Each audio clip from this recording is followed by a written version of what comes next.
Good evening, Draftaholics, and welcome to Draft Punks, the most undefeatable draft channel on the internet. My name is Sam, and I'm joined for the very first March of the Machine draft, as always, by Adrian Walker. How we doing, Adrian? Have we gone back in time? Is this the first one again? I mean, it's the first one for today. Yeah, absolutely. Absolutely, Sam. Can't think of why we would ever record multiple times a day. No. Seems like a Gooba poor use of our time. Oh, it's your favorite. Emery. I love this card. Carsus. Oh yeah, this card's nuts, isn't it? Yes. So, I think most people look at this and see like 4 mana, 3 damage Wrath, that's okay. The backside is nuts. You just kind of cast spells and it dings them. Yeah, you just play things and they die. Yeah. I like that. And like the front half lets you do it, because you just like play the front half when you got a 4/4 in play, and it wipes their board and you attack it, and now you've got this unbeatable thing. Yeah, it's kind of sick. Yeah, I had this at Real Human Meat Draft this week, and it was my only bomb, but partly responsible for a successful draft. All right, let's do this. Hell yeah. Well, there's Wicked Slumber, which you are a big fan of. I am. Yeah, so my deck on Monday had 3 of these, and it did some excellent work in just making sure my opponent's stuff never did anything. But I mean, Volcanic Spite's good. Turn this down. Also, Invzend. Inzvend? Invzend. Oh, yeah. Oh, yeah, there is Inzvend. Yep, okay. Inzvend. Yes. I do like this as well. Yeah. Me too. But, I mean, are we supposed to stay on color or just take powerful cards? Go wild on it. Yeah. I don't know. Maybe. I don't know either. I think I'm just going to take this. But I'm open to that being wrong. That could be a fun early pick of the week. There was also like the CONVOKE black kill spell in there. True. Yeah, we probably should have mentioned that. Wow, another interesting one. Okay, so we've got Artistic Refusal, Good Duel, Skittering Surveyor, Contagious Vorak. Don't play games with me.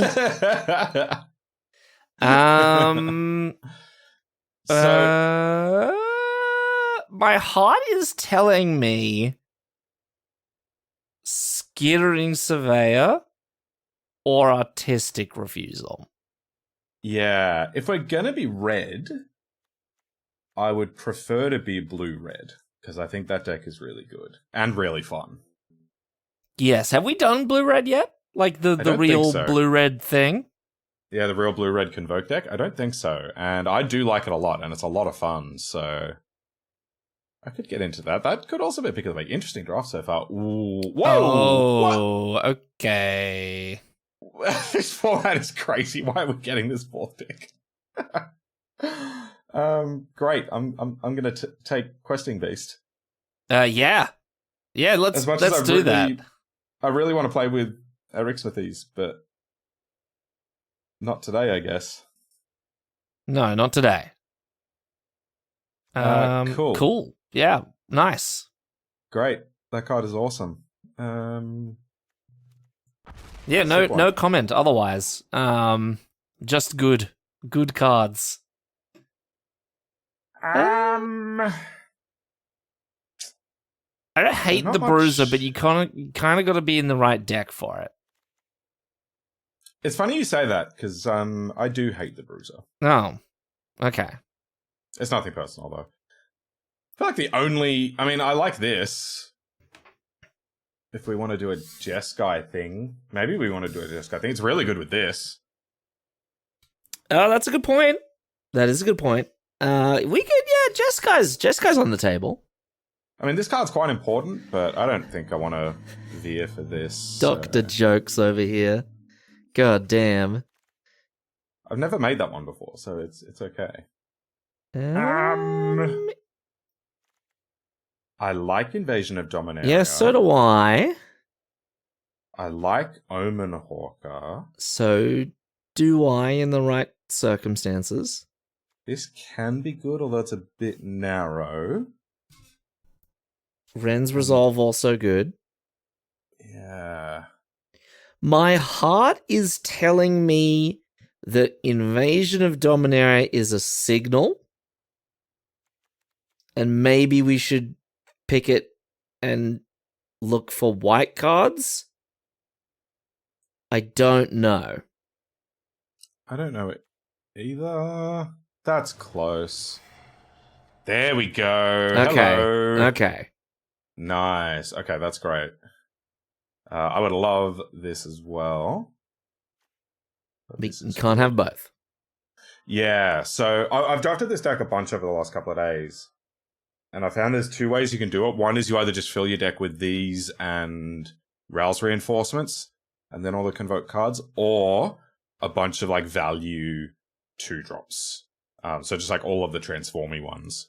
Because they're cheap to play, so that you can just Convoke, and then if you don't have a Convoke spell or want to do something else with your turn, you just transform them.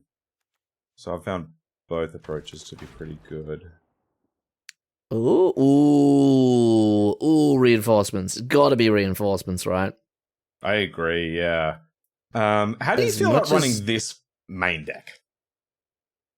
I've heard theories, and I think I believe them about these enemy color hoser cards, that because of the way draft works in like a real human meat draft, picking them is actually not bad, and neither is main decking them, just because of how things will flesh out in the draft, and that you will play people who are more likely than not be in those colors.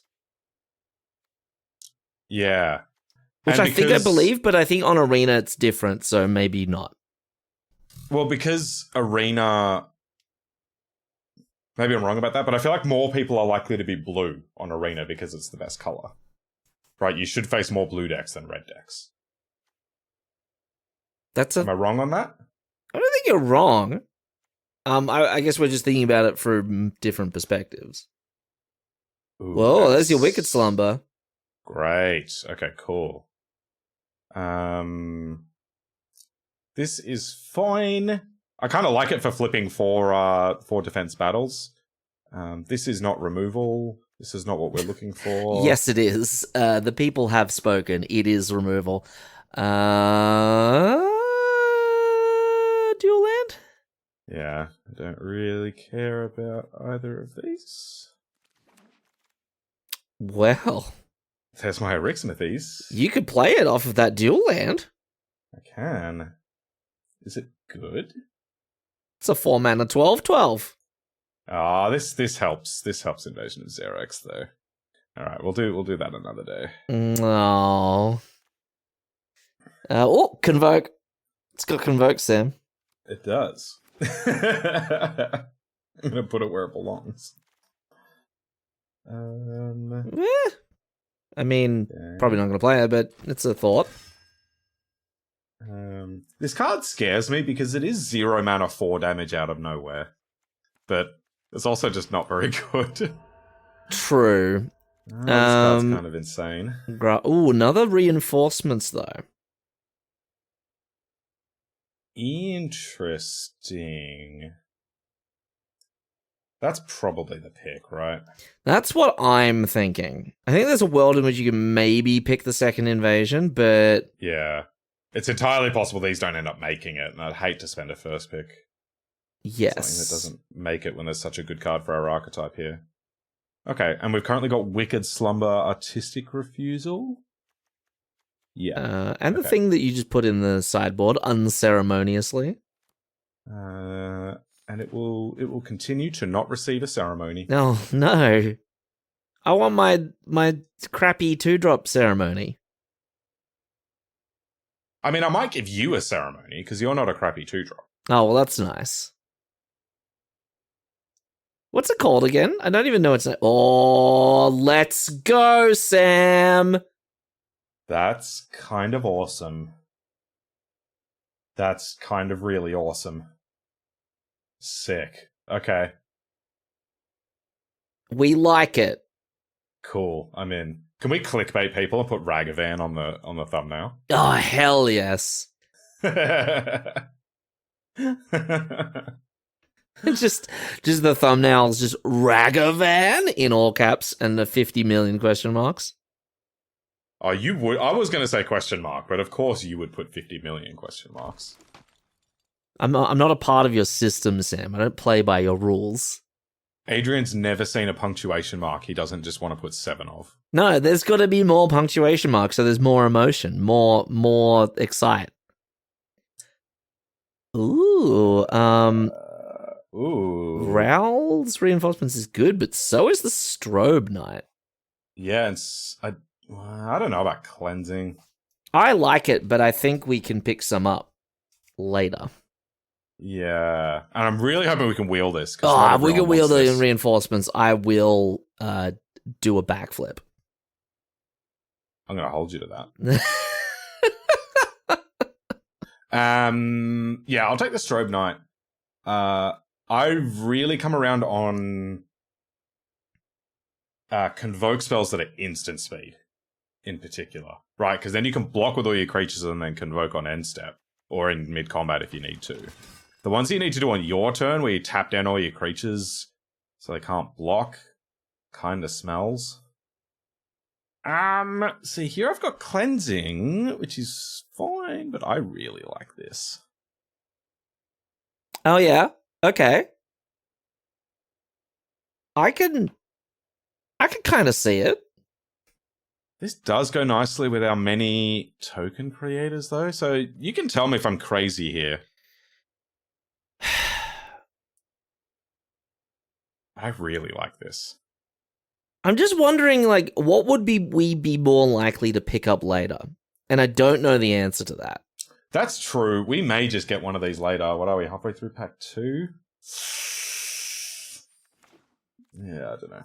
I could well be wrong. Nice. We like that. Okay, I think I said last... I almost said last lesson. I've been at work too long. Last episode... that I come down on this. Back up? Mind again. I'll come back up. Okay, good. Samuel, the stock market over here. Oh, splash it. Okay. So, turns out this card is basically the same win rate as Invasion of New Phyrexia. Which is nuts. That's absurd. Don't get me wrong. It's completely nuts. That's crazy. Yeah. Now, this is interesting. Invasion of Kaladesh, I don't love it, but you do. No. No, you don't? Nah. Okay. Well, good to know. Yeah. I do love this, though. That's a good one. Very good one. I keep forgetting that card has Surveil 2 strapped to it. Yeah. Yeah, this card is nuts. It's so good. And second best good. common in the set, I believe. Yeah, because every time I look at it and go, unsummoned, like conditionally expensive unsummoned, and then I remember the Surveil 2.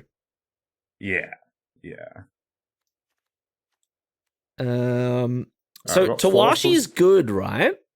Yeah, is really that the consensus? Because I've not played with it yet. I had this on the battlefield at Real Human Meat Draft, and I had 3 transform 2-drops. Plus the incubator that it makes. Oh, that's pretty good. I drew a few cards that game. I was in a happy place. Guess I grabbed this. I wouldn't splash this. I mean, we've already picked one? No, we didn't. The shape? We almost did. Yeah. Well. Okay, nice. All right, we got our cleansing. There's got to be some. There's got to be some spice you can do with this. I think so, but there's got to be some spice we can do with it at some point. Well, nice. I guess. Hey, vindicated, Sam. You guessed well. No, there's no destroy target permanent in these packs. Sorry, Adrian. Okay. For the fixing, Sam.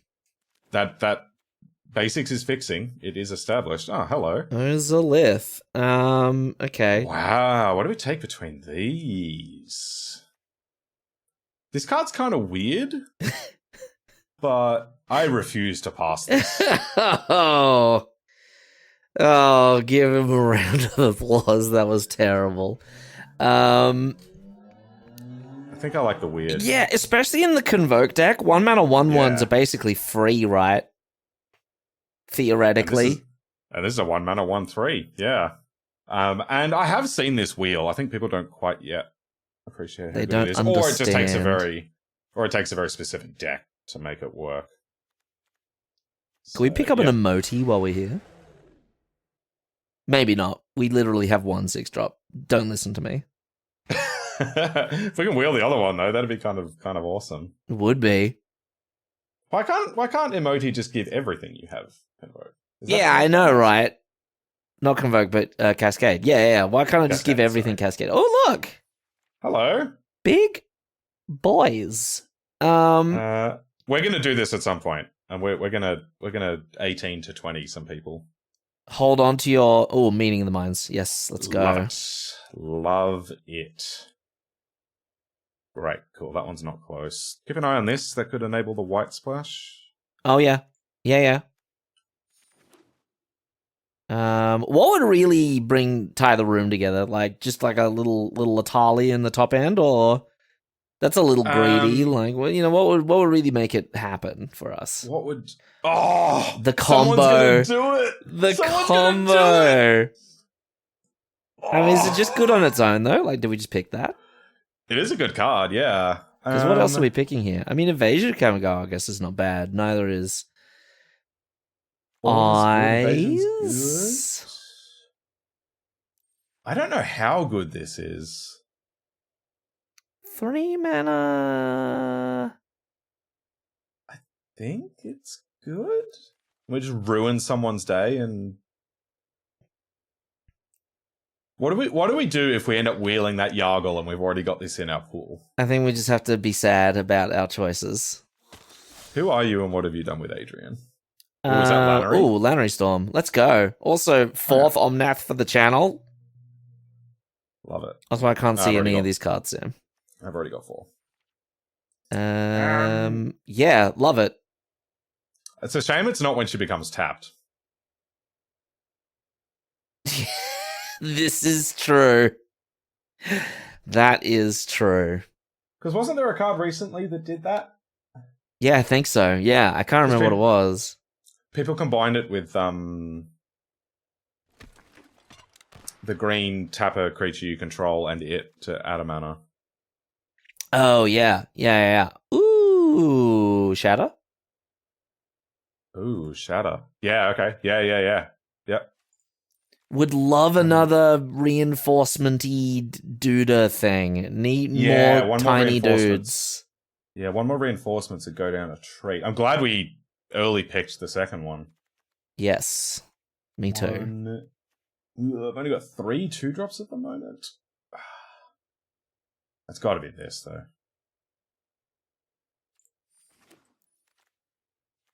Oh. Okay. Yeah, that's a 2-drop. Yeah, I like this. Dejaron Hazoret is nuts, though. Is it good? I haven't seen it in action yet.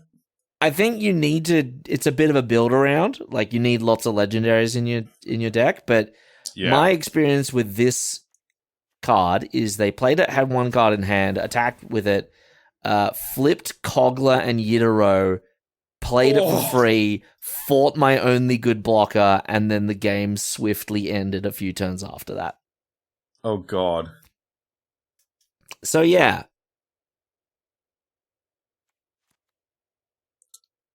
Yeah, ouch. Okay. Eyes? The eyes could very well have it. I think they might. Okay, good. This card in the right deck is bussin'. Yeah, it's quite potent. I think the quickest loss I've had in this format was to the hoplite, and the raccoon. The hoplite and the raccoon. Yeah, so they would play a backup creature, attack with it, double up their backup. The raccoon. There you go. That one. That one. They would attack with their backup creature, and then they would bounce it, and then they would play it again, double up their backup triggers, do it again. Oh, that's vomit. Jesus. It was pretty good. Oh, there's Invasion of Kamigawa. I think I'm going to take Order. Order! your favorite set joke. Yeah, because we've got 1,000 4-drops already, so I think let's just take another 2. We did pick up a few oracles, though, so... Yeah. I don't think I want any of this. I mean, this is a bit cards we won't play territory at this point. Take the basic... Oh. Take the basic. Yes! We could have had Zada and a couple of Zalfiran spellcrafts. Oh. Checkcrafts, which is kind of neat. Yeah. It's like Craterhoof that draws 5 cards. I think I'm discounting Zada a bit. I think I need to keep my eyes peeled for Zada more often than I am. Yeah, she's a bit niche, but she can be really powerful. All right, let's start making piles. Make a pile over here. Okay, looks a goodbye. little bit like this. See No, ya. too far. This one. And... Oh, I'm not even going to put that in a pile. That just doesn't make it. As much as I love thee. How do we feel about splashing Xerax? Invasion of Xerxes. I think I'm leaning against. What does our removal look like? We've got Wicked Slumber, which is theoretically removal. Ifara's Dispersal, Spite. Oh yeah, Castus is pretty good, isn't it? Yeah. Shatter the Source. So we've got Shatter, Slumber, 2 Cleansing, Dispersal. I Spite, didn't see double cleansing. Yeah, get it out of here. Get out of here. and a couple of... Alright, cool. We cannot. Great. I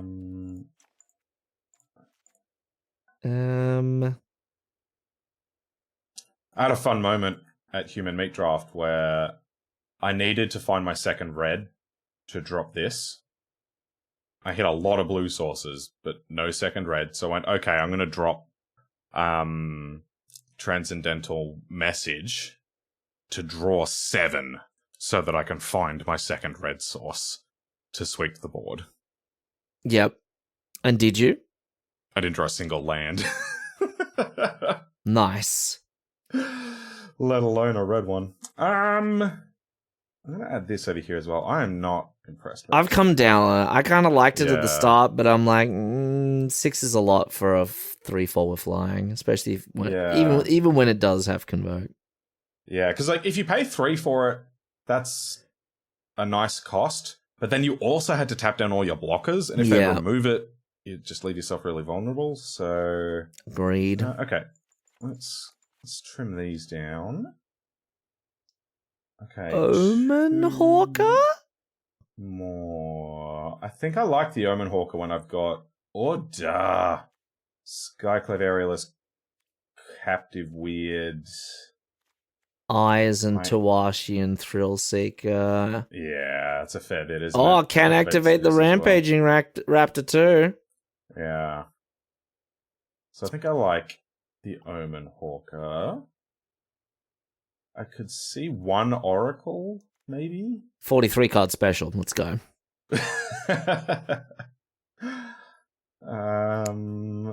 Is it Lannery?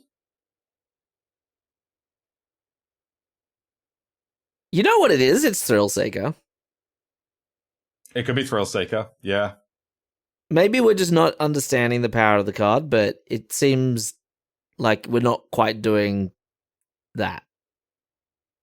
Yeah, I mean, like, I could see this being good, right? Because you play it, drop the 2 counters on a Rail token, and then bolt something. And then you've still got your 1/1 left behind that can chump block and then shoot down something with 1 toughness. But You've sold it. You've sold it remarkably well to me now. Now I'm on board. You just brought me over. oh, damn it! Now I don't know what to cut. I'm gonna cut one of these. I only want one. Okay. One more. So I'm looking at Lannery. I'm looking at Thrill Seeker. Does the counterspell go, or do we just like that? We like the I counterspell. think I like the counterspell. Is it eyes? I like all of my Convoke cards. I think I'm gonna cut Lannery. Okay. Yeah. Because she's good when she attacks. And first of all, I found it's hard to attack with her because she's just a 2/2. And secondly, we want our creatures to not be attacking. Fair. I'm going to save this mystery deck that I've got hanging out on my screenshot Yes. software. Who knows what this deck is? Disaster seems like a good name for it. No, like I don't know what to call it. I wonder. Take a screenshot. Let's go. Hell yes. I like it. I've got a good feeling about this one. I like it. I like it.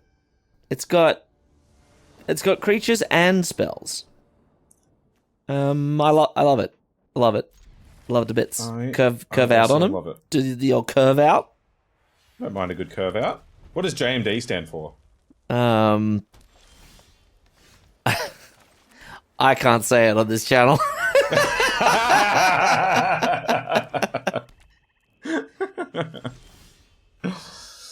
Ooh, nice. Okay. Guess we get in there. Why does our opponent get fun new basics? I'm stuck with it. I need to change the basics. I don't like those ones. Oh, does opponent go -2/-2? Yeah, I felt it. I felt it in my bones. That's alright. Okay.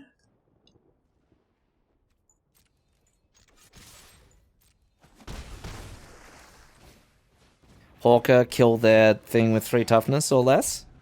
Yeah. Their forest looks like it's got a mushroom cloud on it. Oh, got him. Let's go. Nah. See ya. You go away. And I pitch cleansing? Yeah. Okay. Something to do. And I can flip it. No, I can't. I can flip that though. Let's do that. You can flip it next turn. Oh, yeah. Well, you can play that and flip it next turn. But yeah, no, you can play and flip the eyes. Yeah. Nice. Oh, with a land too? You shouldn't have. Don't attack with the good. You say that like you expect me to punt. Have I ever punted in my life? Oh. Well, luckily that gets deaded super now. It does. It is going to bring some friends, though. Yeah.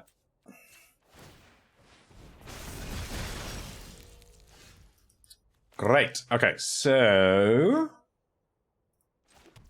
There was an argument for not doing that, so that I could do it after Tawashi, but I don't think I like that argument. Cool, so let's play this first? Yeah. Yeah. I don't think it matters, but yes. Oh no, yeah, you can get an extra damage in. There you go. Yeah. Also, I just get to play my creature for free. I chose the artifact mode on this the other day. Oh, so did I. Yeah, I killed a incubate token. And I was like, well, rather than get blown out by a trick, why don't I just destroy the artifact?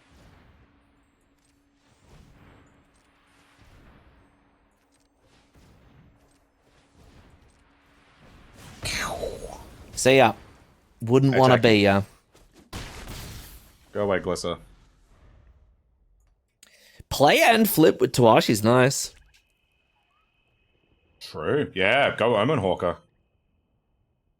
Go Omen Hawker indeed. Oh, God. I'm glad they played that after Glisser, at least. Yeah.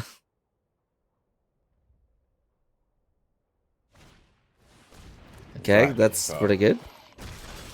Alright, opponent's doing powerful things. They can't flip anything, though. So... Can we Tawashi and flip Aerialist? I don't think so. That's 4 and a thing. Yeah, yeah. Should we Aerialist? No? Well, no, I think I would rather do that after I've got Tawashi down. So let's play and flip Tawashi. Yes. Let's see what we draw. I guess we can evaluate again at that point.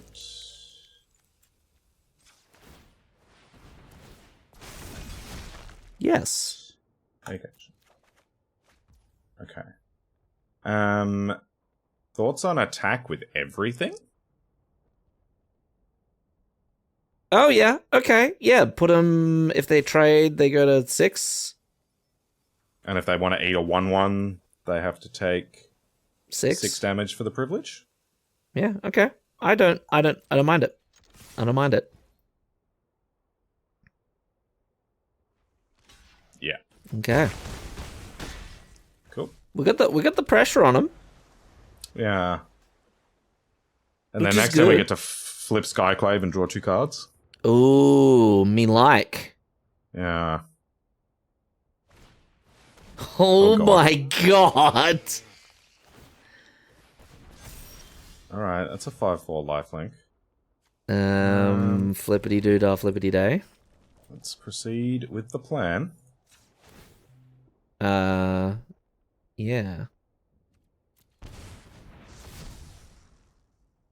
Omen Hawker has done us dirty. Oh. Ring the punt bell. God. Oh, okay. No, it's alright, they're dead. No, don't do that. I'm gonna target this and this. Nope, this. It's just up to 2.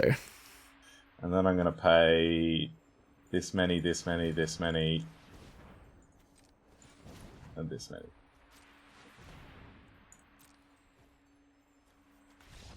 Okay, I figured it out. Okay, Alright, good. We got that. We got that. Nice. Tap Omen Hawker. Lessons learned. Yeah, okay, need to manually tap Omen Hawker. Yeah, okay.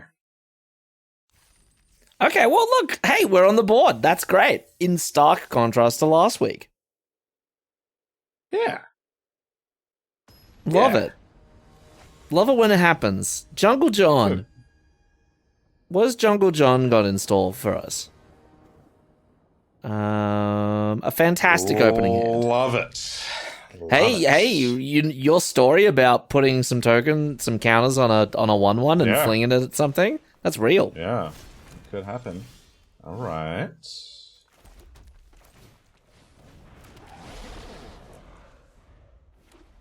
Okay, nothing. Wow, nothing. Okay. Could also just put 2 counters on a 2-power flyer. That is true. Against the red deck, a little dubious, but Yeah. I'm gonna do this. oh yeah, This looks I actually totally agree. I am 100% behind you. I love making that play when the opponent's clearly repping a removal spell on turn 2. And they're just like, no. Yeah. Oh. Turn 3. Wake it up. Get it removed. Play an aerialist. Okay.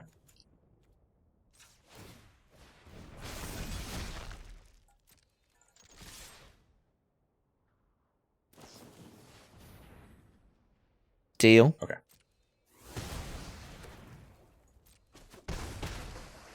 Am I not prescient? I believe you are here. Oh, yeah, okay, yep.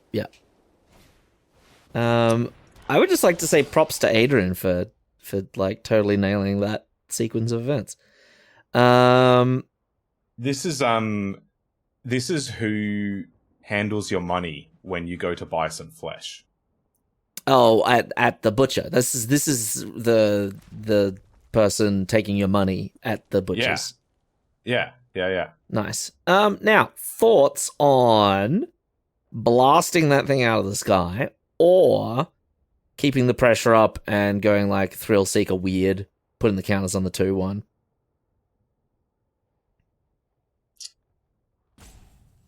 Thoughts on flipping this so I can get value before it dies?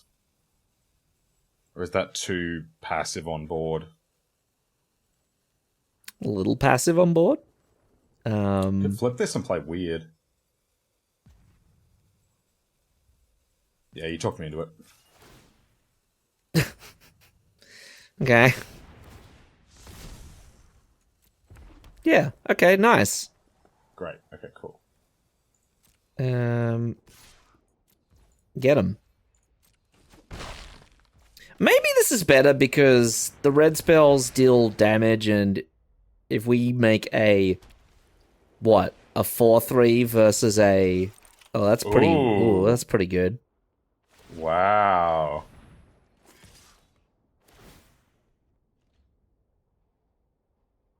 We could Okay. probably I'd have to double block it, so I guess we just eat this. probably take 6. Get 2 treasures. Oh! That's cool. It's pretty fancy. That being said, Afara's Dispersal is just winking them in the eye, and Yeah, if we flipped an island there, that would have been lovely. That's fine. okay. Oh, that's not bad. Alright, that's pretty good value for that turn. Don't mind that. Alright, so... I, for one, would like to hasten the clock by playing Thrill Seeker on our flyer and swinging for 4, and then holding up Dispersal.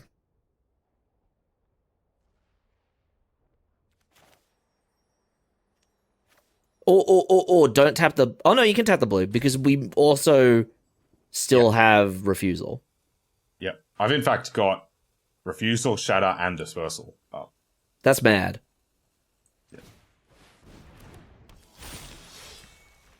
Because if they want to spend their turn shattering the invader, then muchos gracias to our opponent. You're contemplating sacking it to kill the Tiller, aren't you? No, I wanted to go face with it.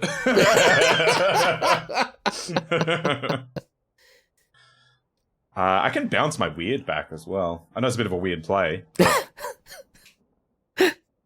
We could get there with it.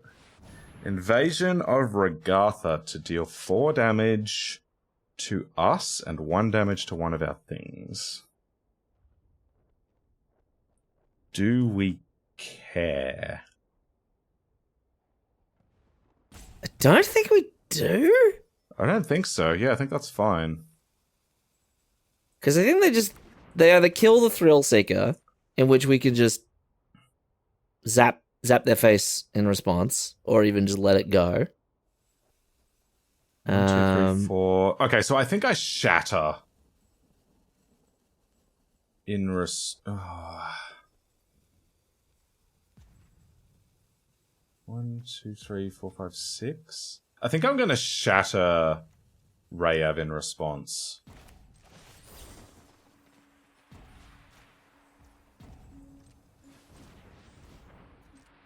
There's a world in there. No, come on!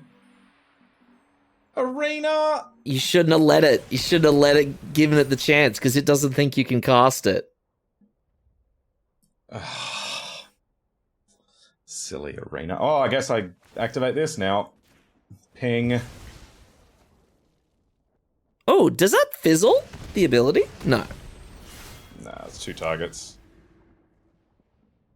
Oh, Danger Will Robinson. Or maybe they flipped their thing.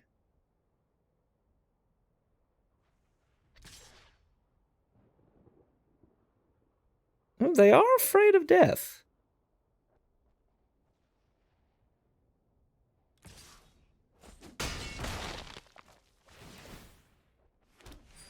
Wow, that auto tap really hurt us. Okay, well, we're learning all about auto tapper today. That's handy.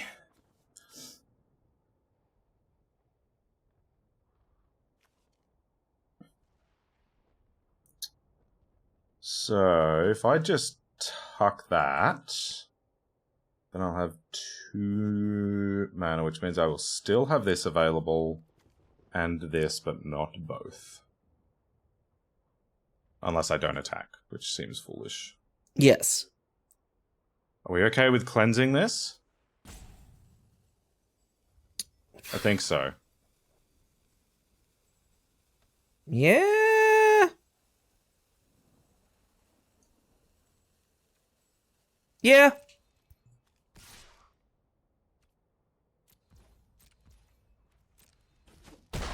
I think you cleanse with triple red and the weird. Oh, that's not a bad play. Arena. I don't trust Arena anymore. You go away. Submit. Pay this. Okay.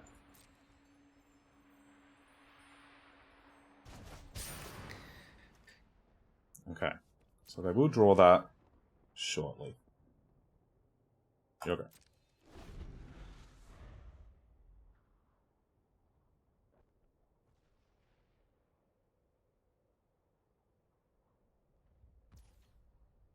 Okay. In come the clowns.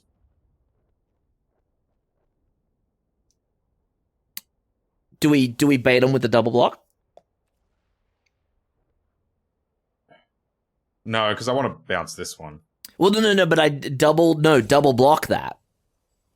Oh, yeah. Because I reckon they want to kill us this turn with the various tricks that they have. And it'll also make them cast said tricks, which we can maybe then not die by bouncing the thing that has the tricks cast on it.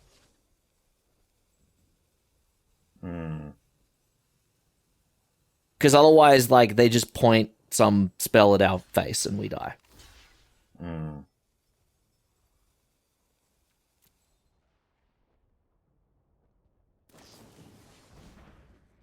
Let him equip it. Yeah.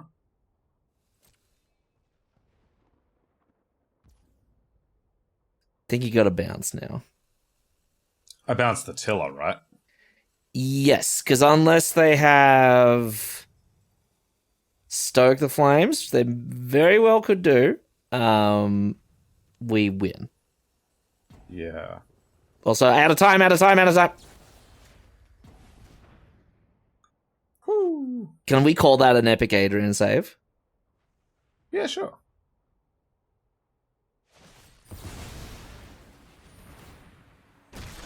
Okay. Thank God for that. Damn. Oh, why'd you leave him on top? I timed out. Oh, rip. Yeah.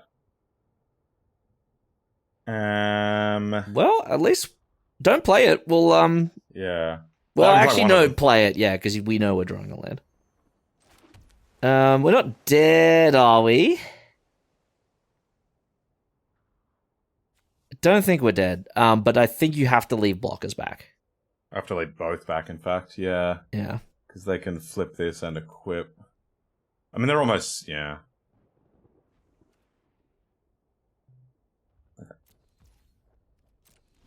Because if we get lucky, we'll draw... Oh, see ya. Both modes. Like, we'll draw an instant.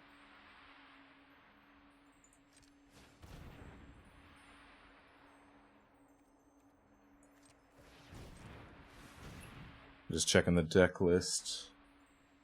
I've only got one Afara's Dispersal.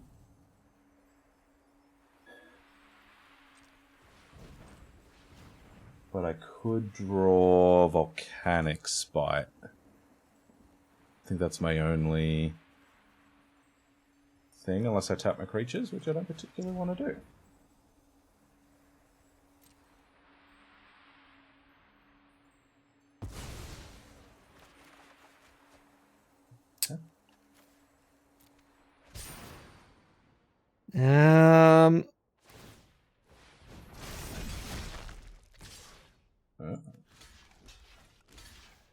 Okay, seems pretty easy.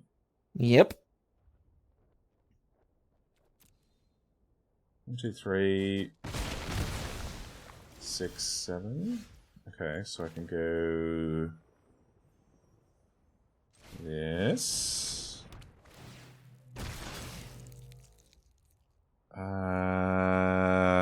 Oh, dead.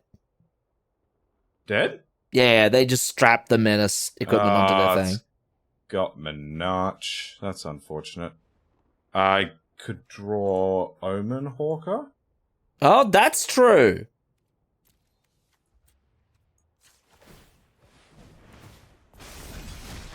Come on, big brain. Not big brain. Not quite. Damn.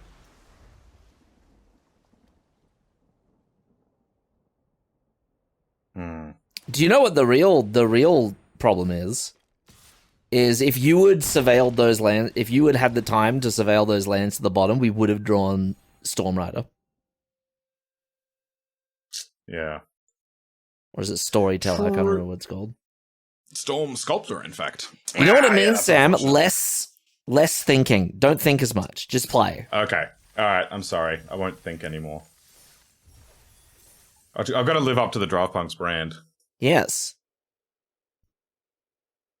Yes. Or maybe the Draft Punks brand is overthink it and then punt anyway. I like that. Actually. I think that's good. Which might mean overthink it so much that you time out. I call that the Nassif special.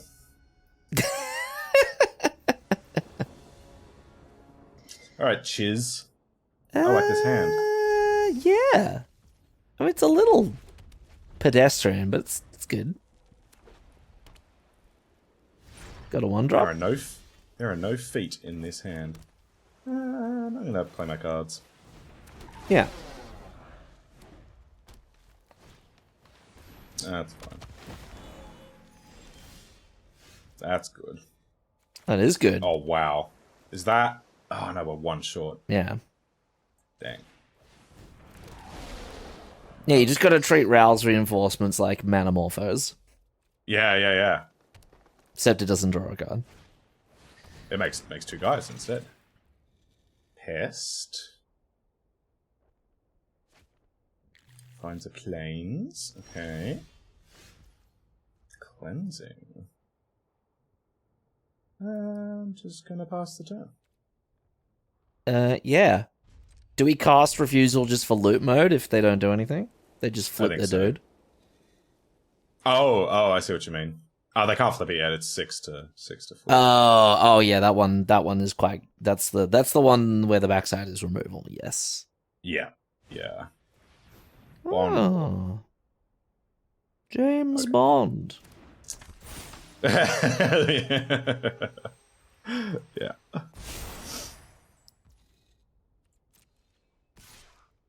Guess we'll take the 3.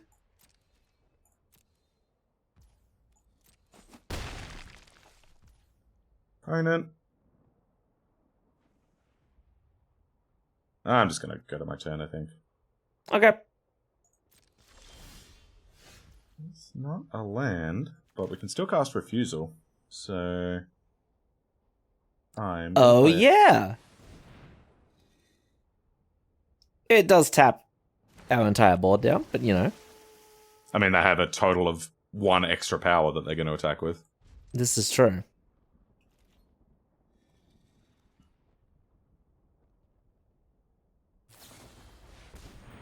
Huh. Okay. I think that's fine as well.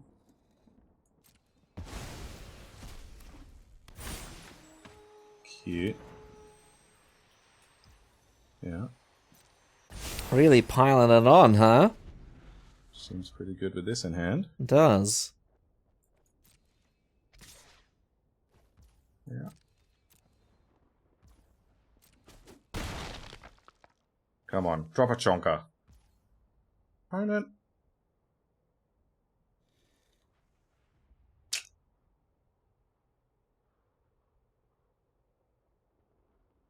Do I just fire it off?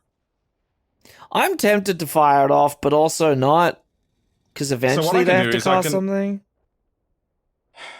I mean, because next turn I can possibly just tap all my dudes to cleanse this away, and then still counter their next play. Yeah, okay. Then live your dreams.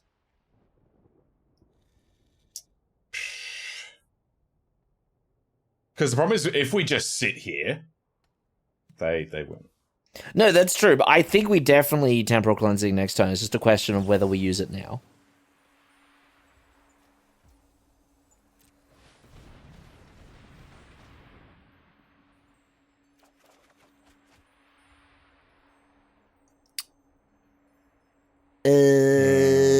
Tawashi? Yeah, as much as I love thee. Yeah.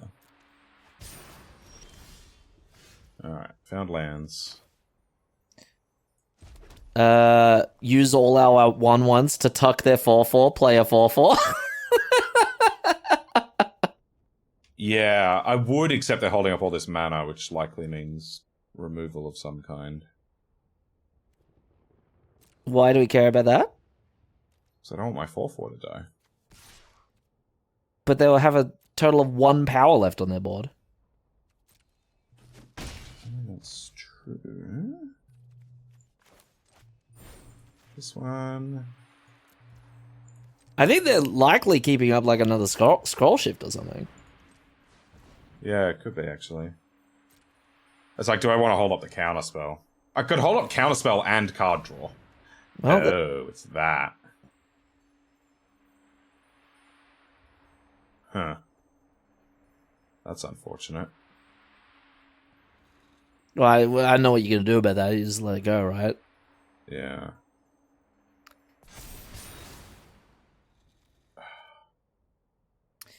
You sound so devastated, Sam. That didn't go how I wanted it to. That's why you should have done it before combat to inform your decisions.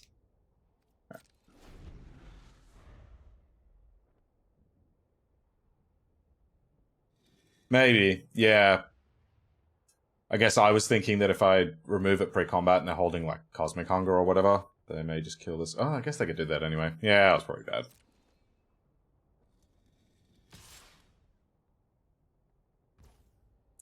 Yeah.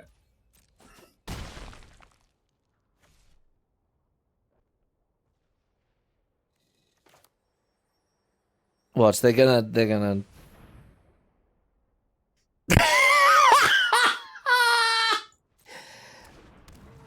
You can have it. I don't care. Oh, God. Alright, that is boys. It is boys. Great. I'm going to attack with Aerialist and play Storm Sculptor. And then next turn I will play Raptor and hold up Counterspell. Okay.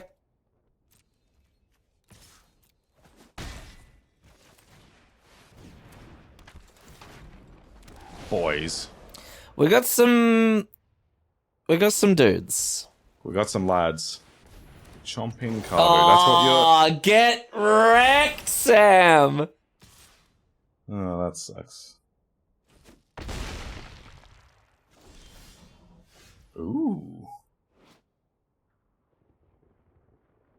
Can we do both? No. No, but I could play this and hold up the counter spell? If you played that and held up the counter spell, we would die. Is that so bad?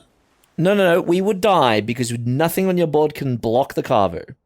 I know. I'm just asking if that's that bad. Oh, right. Because we get great value. Cool. I can't activate this anymore, so that's cool.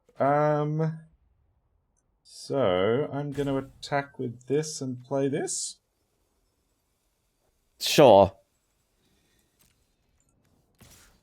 I have a feeling we're probably dead, but I feel like that's a little pessimistic. Pessimistic. I think we're winning.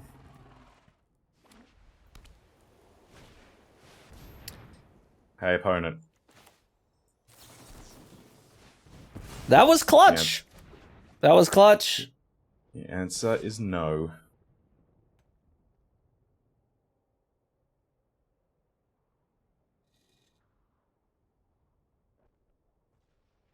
Ooh.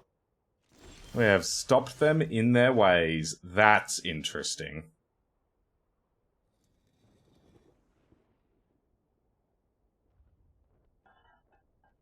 Okay. Options. Aggressive line is I put 2 counters on the aerialist and just keep swinging. I don't like that line. Especially since I can flip the herbology thing. And then that doesn't work anymore. Great, let's not do that. Okay, I can instead put the counters on itself. And then either just aggressively kill this. Or wait. I don't mind aggressively kill it. I like Baral and Kari Zevs. Put the counters on Baral and Kari Zevs.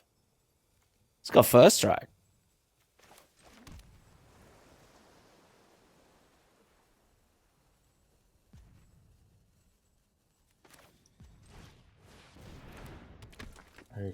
Okay. Yeah. And just let this live. Or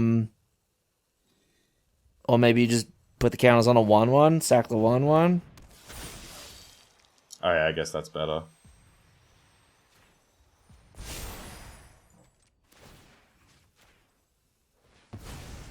Go away. Okay.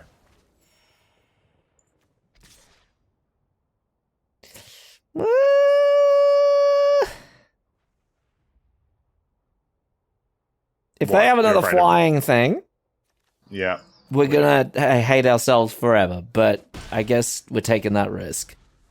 Right. Or we could just sit here forever and die to any number of things eventually. Yeah, okay. Okay, well, they respected that. That's not great, but you know.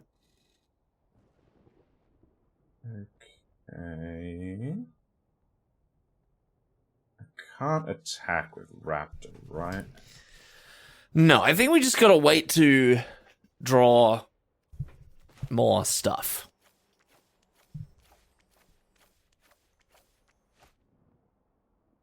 Okay.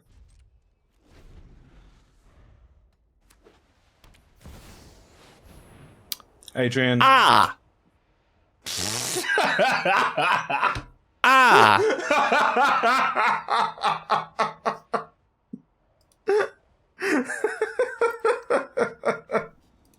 Interesting. You might want to activate your Thrill Seeker. I guess so. Does this just kill us? Oh my god. Yeah, that does just... No, it doesn't. But we basically have to chump block all of their creatures. Yeah. Actually, Raptor can pump itself for some sort of trade-off. But yeah, I think this is the end. What a ridiculous card. Oh my god. Doesn't attack with Daxos. Interesting. Okay, so I can pump this to 6 power.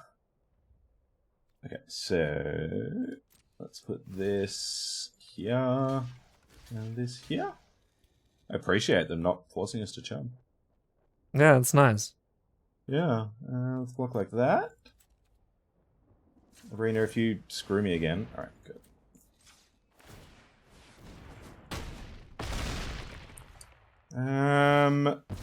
Right. Is that Cool. our out? That's it. Is that Is that our out? Cool. All right. Nice. Right. What a stupid card. Thanks for putting that in a limited format. Yeah. Oh, that's quite funny. Yeah. Yeah, I mean, I don't know what you do about that. Yeah, I guess we should have played around Elish Norn Grand Cenobite. Yes. But also, we did take a lot of hits from that pest. Our opponent named themselves after you, Adrian. I don't know what you're talking about. It's a cape? It's a bold cape? I don't know about it. Do you know what's going to happen? What? We're going to draw Meeting of the Minds and cast it without any islands. I don't mind that idea. That's on the bucket list. Might even be on the bingo that we're totally going to put in this video. Well, that's similar. That's a similar thing. Except you're going to attack with you won once, which means you can't do it. I think so, yeah.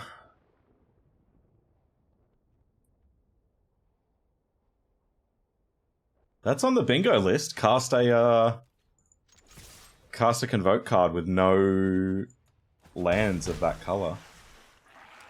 Yeah, we just like splash it off of some tokens or something. Yeah, yeah. You can also do that with the flip side. The flip side, yeah. Yeah, because they're all 2-color on the backside. Tragic. It is a bit of a tragedy. Do the second mode. Do the second mode. I don't think they will. Cowards. Goodbye, Omen Hawker. Ah, a second creature to tap down. Well, okay. Okay.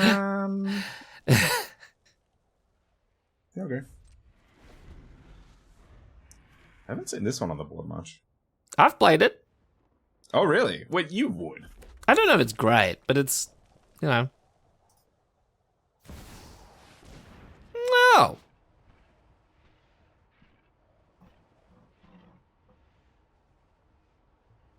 Can people stop playing Mythics from old sets? Clearly not. Right.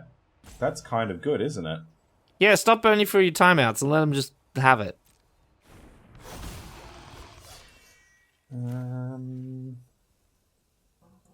No combat for you.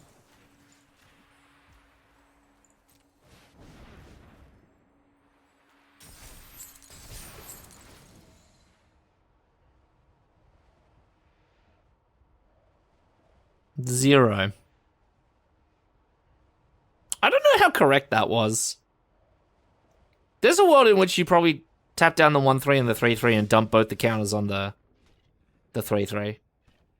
Yeah, I guess I was thinking that this can start dumping the counters on these two from next turn. That's fair. That was why I did that, but I could be wrong on that. Hey, Sam. Yeah.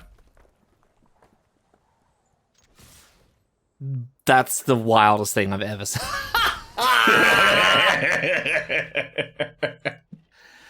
Okay, full respect. Oh, that's crazy. Wow. Okay. Make him a 5/5. Make that Cool. a 3/3. That was why I did the thing. Well, that's a good one. I guess it can attack. I don't know if that's the correct answer, but yeah. I have my doubts, Sam, and I know we're trying to put an end to the pessimism, but not nary a single blue source. Oh, I don't think they know it has trample. Nary a single blue source. Oh no, they got volcanic spite. Is not doing us very good. It is hampering our progress a little.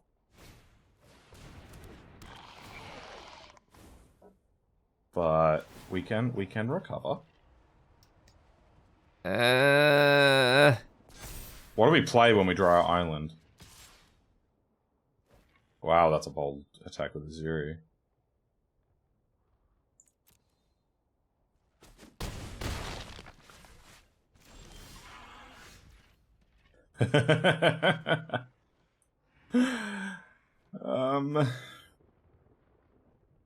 Okay. Go away. I find the irony of this is that you said that you made the bad mulligan joke about me. It's over. Can't call it off. Call it all off. Yuck. Yeah, I'll give you that one. That is quite funny. Hence, it was you who made the bad mulligan. Yeah, I'll give you that one. How is this not attack with everything? Yeah, I don't know. What could we possibly do?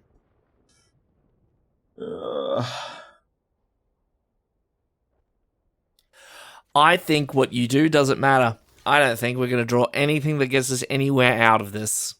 That's exactly the sort of pessimistic attitude.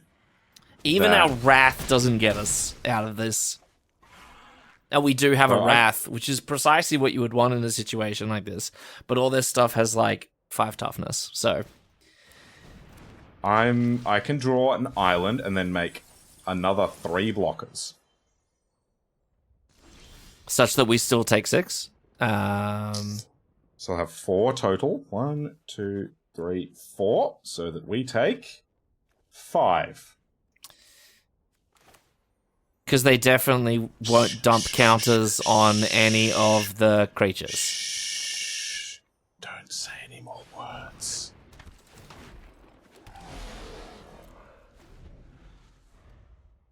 Well... And they totally don't have a volcanic spite in hand. God.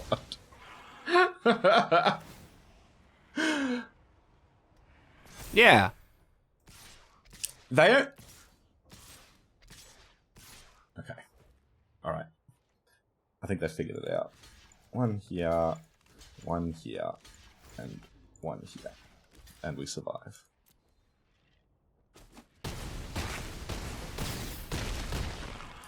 I did actually have an approach for surviving there. And what was that?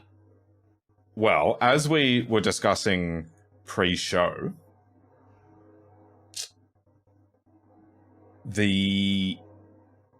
your life total in Arena is stored in a 64-bit signed integer, but your displayed life total is displayed in a 32-bit signed integer. So sometimes there is a discrepancy between your actual life total and your displayed life total.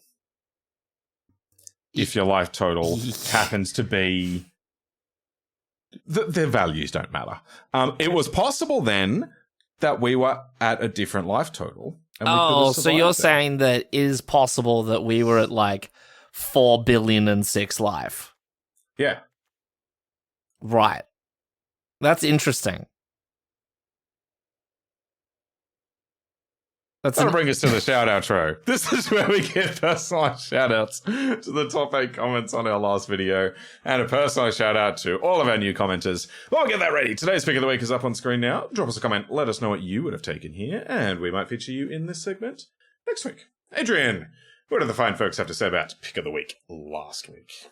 All right, pick of the week last week, and the very unfortunate minimum Magic Monday. Ironically, on the third draft, third draft, 3 games, 3 losses. So on our 7th draft, we will 7-0. Ooh, I like that. Whoa, Sam. Mm-hmm. This is our 4th draft. Oh. We'll just we'll slowly run up the score. Ever so slightly as the weeks go on. That's how we're going to do it. I like it. Yeah. Commitment to the bit. I like that. Yeah. we're doing a bit, everyone. This isn't just we're getting totally slammed out there. We're doing a bit. I'm glad you agree. Okay. In the comments, we're going to start it off with Jai Moore, who returns after what I can only assume must be a year or close to a year? 10 months? 11 months? It's a long time. Jai Moore says, what's with the analist pronunciation? Reminds me of the Family Guy scene with Stewie and Brian. Cool Whip. I pronounce it correctly. I don't know what you're talking about. Yeah, it's just how the word is said. Yeah. I know there's a lot of mispronunciation around the magic interwebs, like people who say pronunciation. For mispronunciation. But that word is analyst. I don't know what to tell you. Yeah. When I, every, I guess you could say every video in our little debrief or during deck building, you could say that we're analyzing the deck. I think you could. Yeah. So and I can be a little bit anal about the plays that we make. Yeah, exactly. So, respectfully, Jai, we have no idea what you're talking about. No idea at all. Yeah. Sorry, mate. But good to have you back on the channel. Hope to hear from you soon. Maybe on this video. Ooh. Yeah, hang around. My year 6 teacher had that weird quirk where she pronounced the H's before the W's. It's very, I'm a southern gentleman. Give me a slice of that Cool Whip. It is a bit, isn't it? Yeah, that never occurred to me. Well,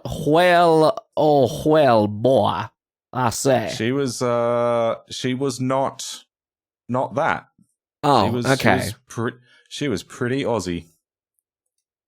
In fact, she was so Aussie that she thought that a great fun activity for a year 6 class to do, go down the server, get a pie. That would have been way more fun. Okay. Would have been memorize The Man from Snowy River and recite it as a class. Yeah, right. I can't remember it. All I know that it's on the $10 note in the micro printing. Oh, that's cool. That's a cool fact, huh? We should have all had tenors up on stage with us. Yeah, just squinting. Yeah. At this $10 note. Yeah. Was that the one where there's movement around the station? Yeah. Is that the one? I don't remember any of it except for the fact that it's bloody long and no 11-year-old wants to recite it word for word. Yeah, that's right. There was movement at the station for the word had passed around.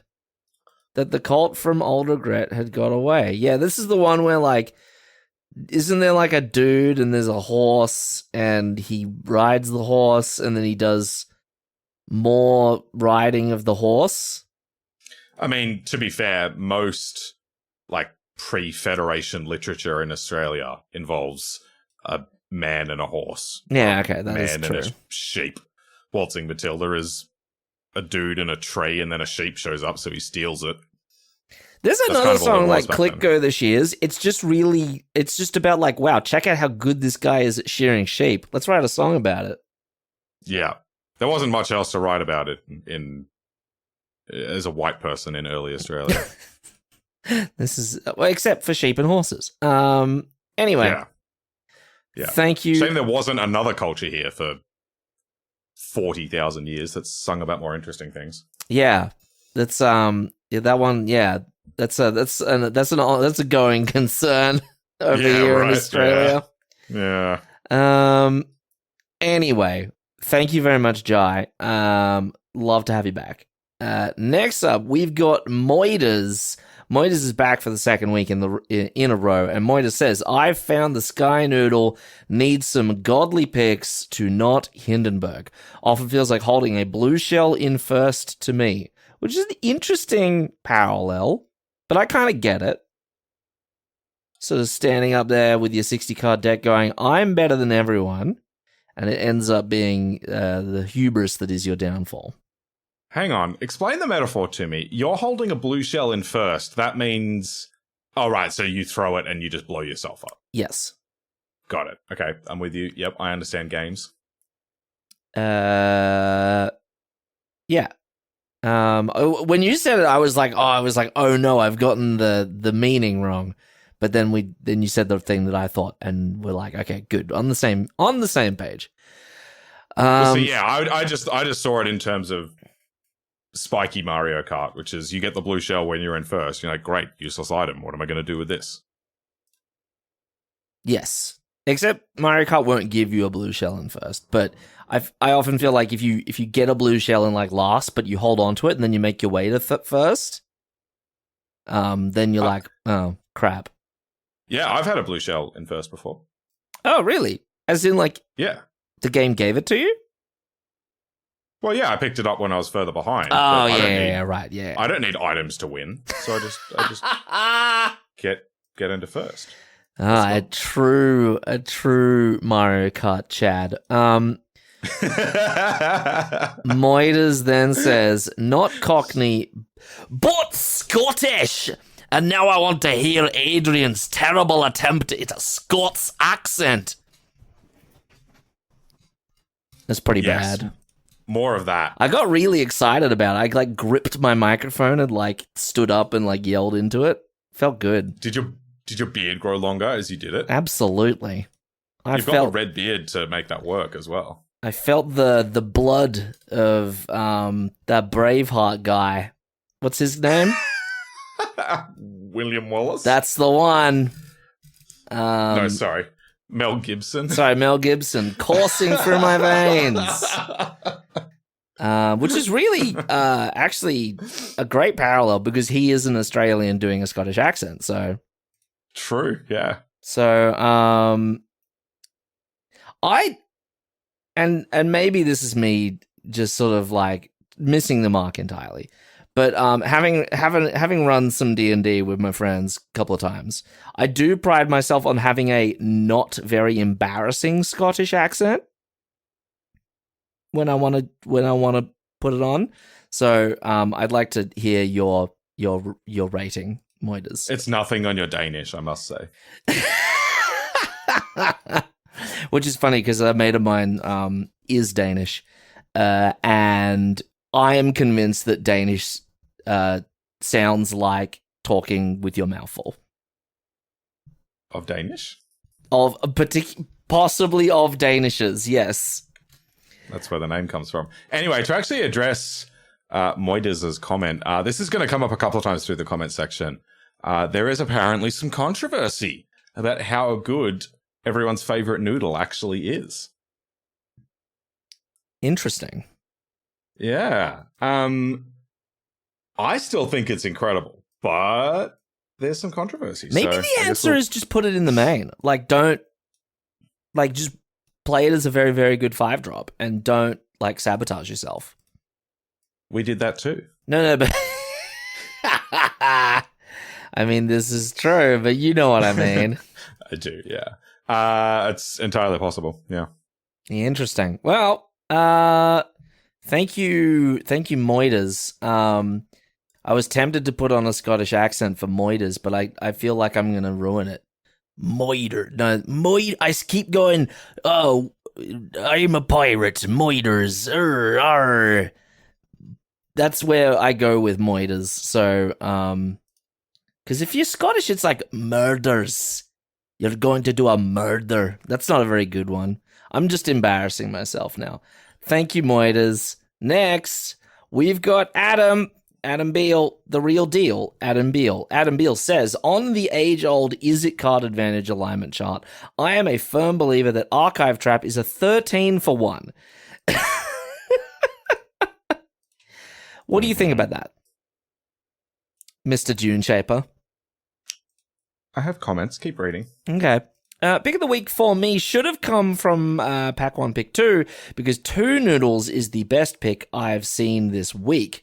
Yorin is the best card in every format. Cutting cards is weak. Playing heaps of fun jank is based. Sam, 1 week, I need to lend you Legacy Noodle. It is incredibly fun, and I reckon you'd love it. Keep on gaming, gamers. Yes, agreed. Adrian, I have a question for you. What? Is healing salve card advantage? Gain 3. Was it gain 3, prevent 3? Let's assume it just says gain 3. Is it card advantage? No. Yeah. Card neutral? No. Well, I mean, yeah, okay, it's card neutral. You get a card's worth of effect out of it. So, yeah. Card. Cool. Yep. No, I'm with you. Okay. Yep. Is Nourish card advantage? Nourish is green, instant, gain 6 life.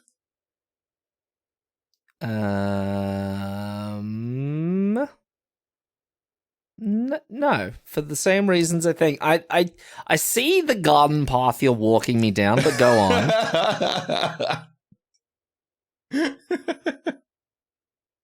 I'll allow it. It's 2 healing salves. It's card advantage. It's not. You told me healing salve is card neutral, so something that does 2 healing salves. It's a 2 for 1. We're moving on. Thank you, Adam. As always, it is a pleasure and a treasure to have you in the comment section. Next up, we have got Hack Campman Kierkegaard. Speaking of the Danes, we have our very own one. And Hack says, Sam, what is your definition of card advantage? I don't think it's quite in sync with the rest of the universe. I think Hack's got it right on this one. I don't think it is very in sync with the rest of the universe, Sam. Not my fault if the rest of the universe is wrong. Well, Hack then says, but okay then again, it sounds like neither is Adrian's. Maybe we're all wrong. Owlbear is card advantage. It's an 0 for 1, 1 for 2. I think that's supposed to say 0 for 1 / 1 for 2. Oh, my magic brain read I did the same thing. Slash as a stat line. It's a 0 for 1, 1 for 2. As in a 0 for 1 is the same as a 1 for 2? Yeah, they're both like +1. Yeah. I think anyone that tries to claim Owlbear is not card advantage is a lunatic. Yeah, I think we just got to clarify the... What I think we need a better nomenclature. Because if the normal state of a magic card is card neutral, like Grizzly Bears, right? Yeah. Grizzly Bears is... We would call that card neutral, even though it detracts a card from your hand and puts it on the battlefield. Right? You're still in control of the same amount of cards before and after that interaction. And by control, like battlefield and hand, right? Yeah. So that's what we're calling card neutral. If Grizzly Bears cantrips, they ever printed a cantripping Grizzly Bears? As in 2 mana 2/2 that draws a card? Yeah, single green, 2/2. Was a 1 and a green, 2/2 draw a card. Yeah. Because I that'd don't be think so. dope if they did. Keep reading. I'll see if I can find. That is card advantage because you get your 2/2 and you have now an additional card in hand. But we will also call that a cantrip, right? I would like to call that first order card advantage, right?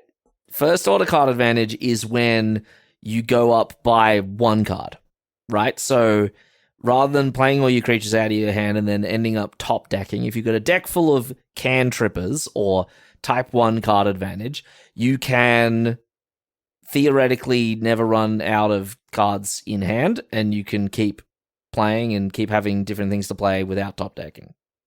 Would you agree? Yeah. I'm calling Yeah. this is my new nomenclature. That's type 1 card advantage. Type 2 card advantage is any number that's 2 or greater. When you start increasing the number of cards in your hand. Yeah, you're avoiding the complexity by going that way though. Like no one debates that sort of thing. Can I throw a few questionable ones at you? And to answer your question there, no, they have not printed a cantripping Grizzly Bear. The closest is Hired Hexblade from AFR. 1 and a black 2/2. When it enters the battlefield, if mana from a treasure was spent to cast it, draw a card, lose a life. Oh. Yeah. Okay, let me throw a few interesting ones at you. Or perhaps not interesting. Divination. Type 2 card advantage. Mind Rot. Now, see, I am excluding our opponent from the equation. So that's You can't just dodge the question. That's card neutral. That's card neutral. If I'm going to stick to my definition, which doesn't take into account our opponent, I will call that card neutral. I don't think you can avoid the opponent with these questions. Oh, because if you want to not include the opponent, how about I throw Ravenous Chupacabra at you?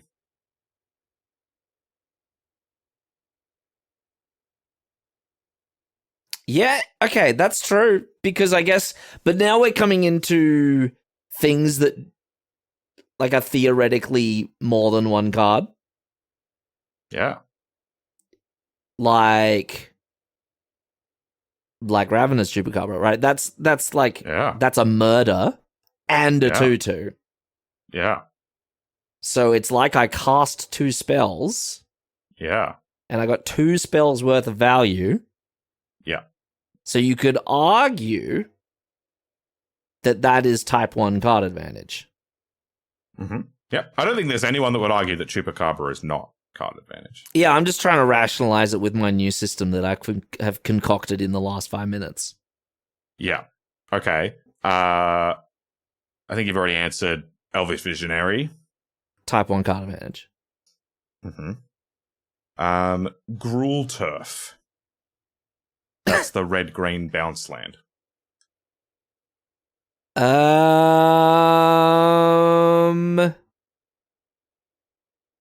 its own, without any of your stupid, Amulet of Vigor shenanigans, it is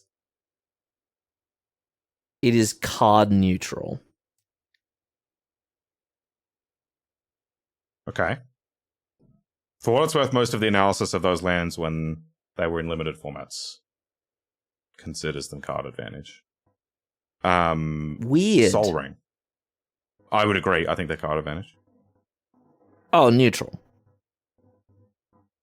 Like it's ramp, but it's like there's a world in which like it's like a 1 mana rampant growth. Well, not a 1 mana rampant growth. It's like a 1 mana explosive vegetation, right? But you just got 2 wastes. Is explosive vegetation card advantage? By the very definition, yeah, it would be type 2 card advantage.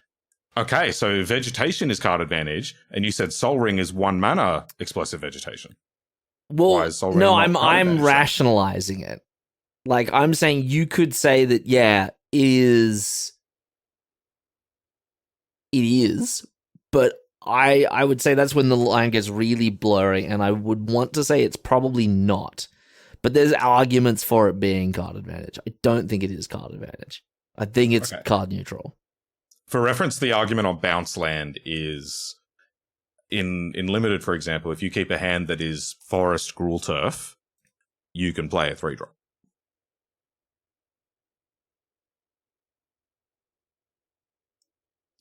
Sure. Does that make sense? So, like, the bounce land acts as 2 lands. Yeah. I get that, but it's I don't know, it's complicated. I agree. Yeah, totally. Opt. Type 1 card advantage. Okay, Opt is card advantage. Yeah, because it's not a creature, right? Mhm. You if it didn't draw you a card and it was just scryed 1, I would call that card disadvantage. You're not adding to the battlefield. You are going card neutral in your hand. So I would say type 1 card advantage. Okay. Ensnaring Bridge. What? You can't just hit me with ensnaring bridge. It's card neutral. It's an artifact that does a thing. And what if your Ensnaring Bridge is stopping 5 of your opponent's creatures from doing anything? Again, my metric doesn't really account for that. Okay. Wrath of God. Highly dependent. You could cast it on an empty board, that's card disadvantage. Mm-hmm. You could go 1 for something, card neutral. I mean, I can say, like, you can cast Divination while you got no cards in your library. Oh, this is One true, card in but your like library. that's infinite. Like, but you would know that and therefore not do that, right? But same thing with You don't know the Wrath. You don't right? know me. You get to control whether the Wrath is or isn't card advantage. It is not always one or the other. But Okay. if you pick up more than a creature, I would say that if you pick up more than one creature, that's card advantage. Type 1 or type 2, Okay. depends. Okay. Lightning Helix. Lightning Helix. Yep. It's card neutral. And I know there's an argument to be made that it is a lightning bolt and a healing salve, but Yeah. I think it's card neutral. Okay. Raise the Alarm.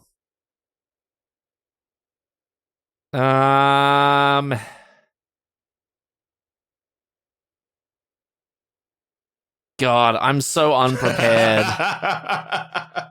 Because I don't think a token is a card, but a 1/1 is a thing. Like, it's a different body, it's an extra thing. Does it classify as a card? Maybe. I think, in general, I would want to say it's not card advantage. I would say that it is card neutral. Like, the thing that it does is give you 2 1/1s, and that's a card's worth of value. Even though there are out there 1-mana 1/1s, but there's a discussion to maybe be had. I don't know. Yeah. And you've kind of tapped into the point that makes this really interesting for me is that idea of, like, what is actually worth a card.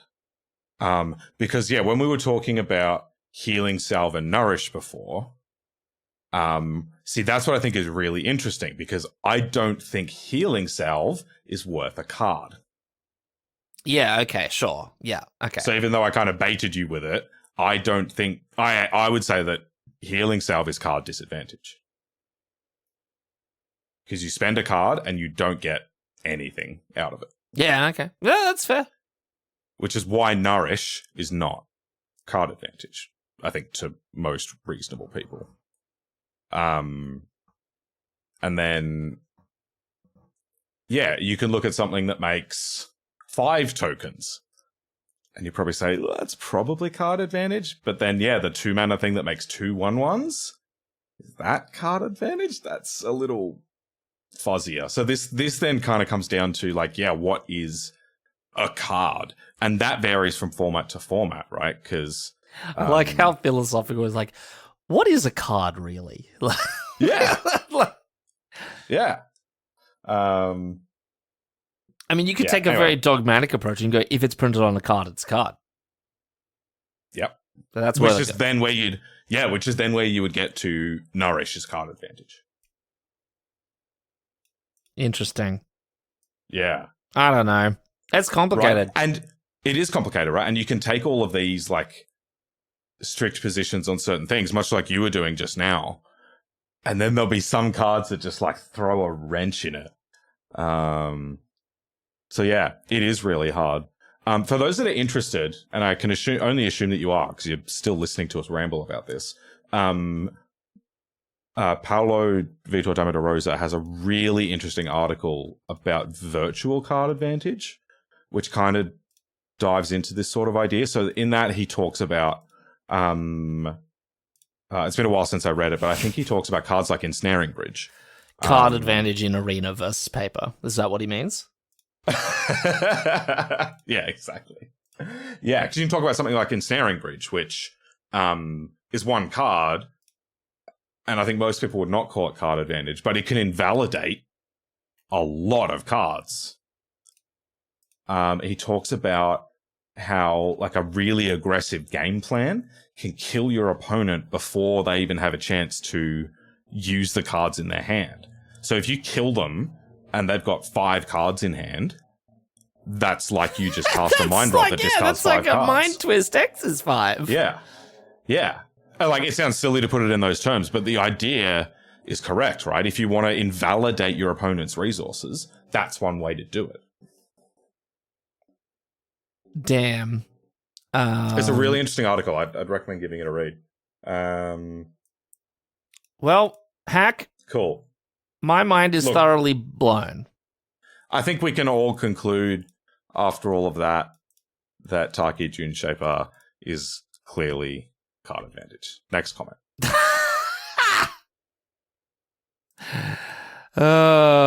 Thank you, Hack. Next comment, we got Thomas Whitaker, and Thomas Whitaker says, also Thomas Whitaker back from a bit of a hiatus as well. Thomas Whitaker says, would have loved to see this deck perform better, but I must say I am somewhat comforted by this result. I drafted what I thought to be a sick Yorion deck that turned into the quickest 0-3 of my life.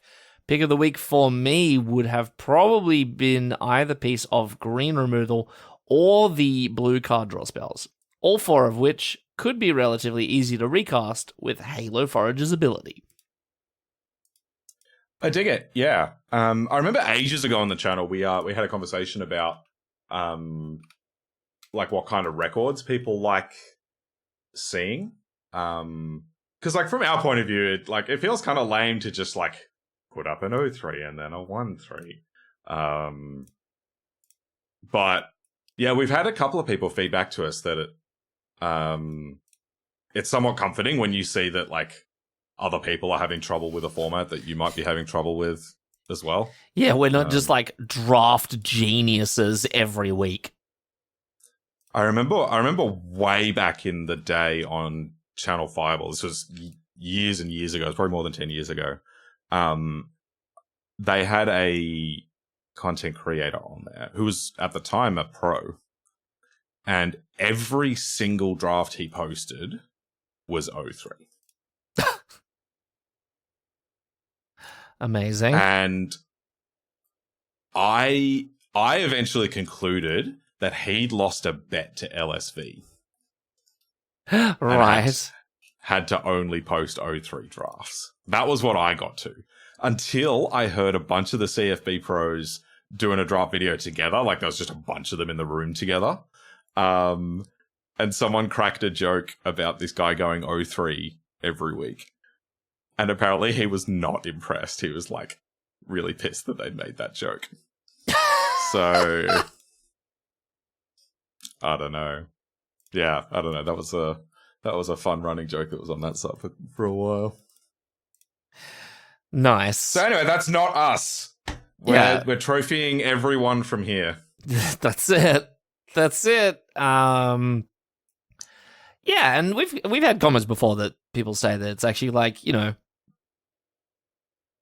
a lot of you guys, and maybe I can't speak for all of you, but a lot of people seem to not watch us for the phenomenal, the crazy winning, we're the best, we're the spikiest draft channel on the internet, ness of it all. But the fun, the draft, the choices, the commentary, the talking, the fun, Sam's bad jokes, Adrian's very good jokes, all that stuff. So, some things that are actually on the channel and some things that aren't. Yeah, the shout outro, half an hour about very deep philosophical concepts such as what is a card. Yeah, that's what people are really here for. Yeah. Anyway, thank you, Thomas Whitaker. And I don't think I gave you enough credit for how long it's been since you've commented. Because just like Jay Moore, it's been a good, 40 30, 40 videos. It's been a lot. So welcome back, Thomas. I hope to hear from you in the future.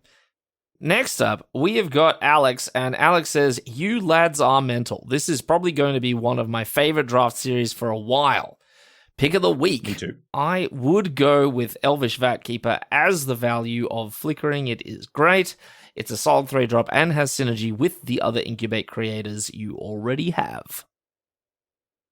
I can dig it. Yep, the Vatkeeper is good. I haven't played with it yet, actually, but yeah, it is. No, that's a lie. I have, but yeah, it can be really, really good.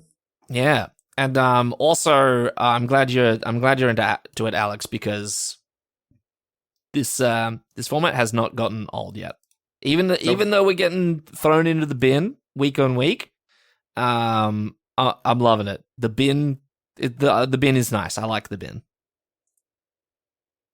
So is this the part where I can like put Adrian on the spot in front of all the viewers?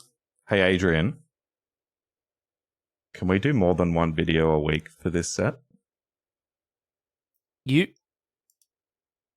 I mean, we could, but there's not enough time in the week. You have a job.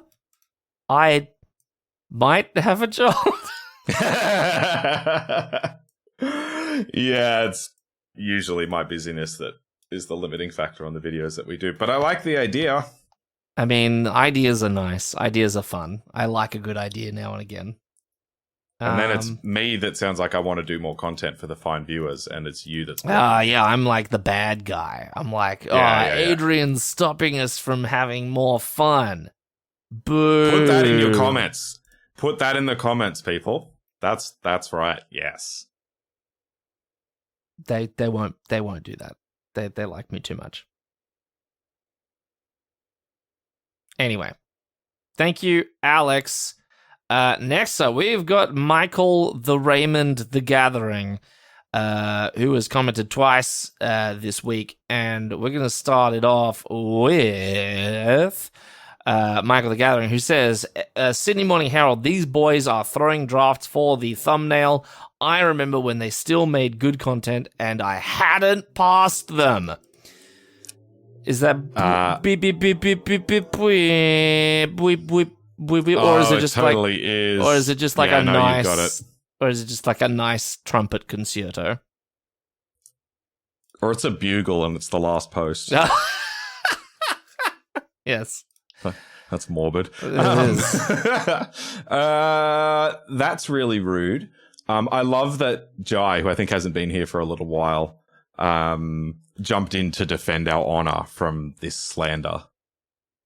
Jai said in the reply, "It is slander. I watch these guys because they are the only MTG content creators that I find funny, which to me is entertaining. Entertainment beats Pro Tour level drafting and gameplay. Yawn. Different strokes for different folks." So that's great, because that's really a compliment to me and not Adrian. As in that you don't play at a Pro Tour level. Well, that's obvious.